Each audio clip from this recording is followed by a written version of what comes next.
Don Westfall and Dan McCarger back in downtown Mankato one more time on the weekend before we close out the broadcast. Send the Mavericks to Michigan Tech next weekend. And then we're back here in a couple weeks with Lake Superior State. And you started off your interview with Coach Hastings, and he acknowledged it. Mavericks come out on the ice in the third period to play.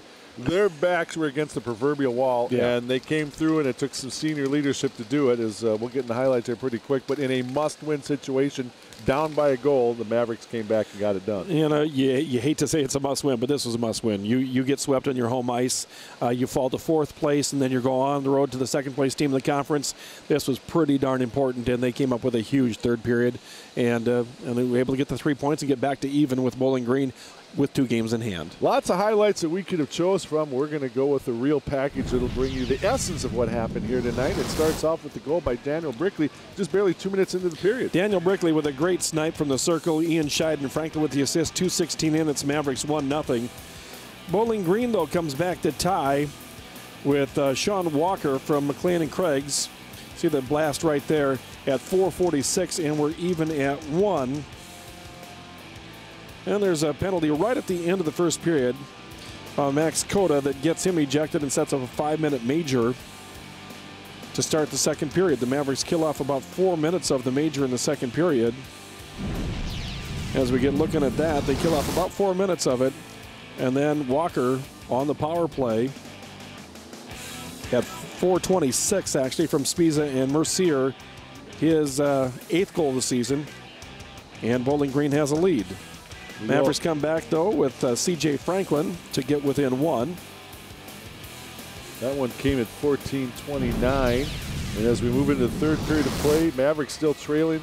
Knutson on the power play here. Just a tough angle from Knutson. Flanagan and Steppen with the assist at 7:54.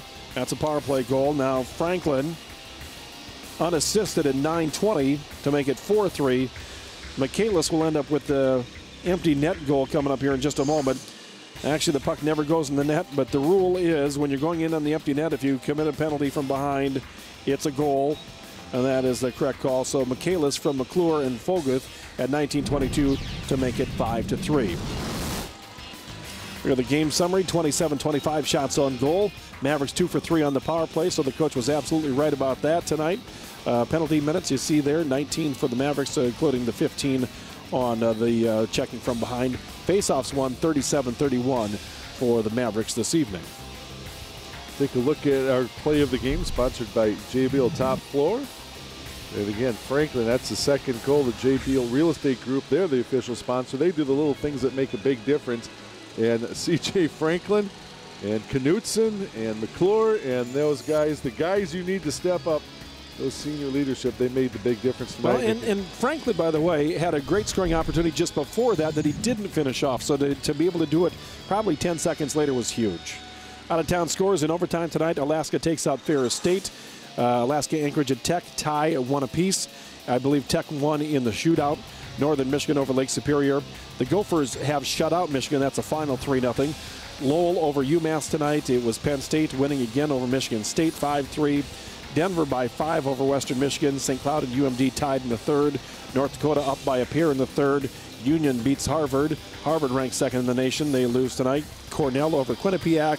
And St. Lawrence and Yale tied at 2. That is a final in overtime. Mavericks back at third place, 32 points. They have 2 games in hand over Bowling Green, so they should have third place pretty well under control for the moment. Now Michigan Tech in their sights.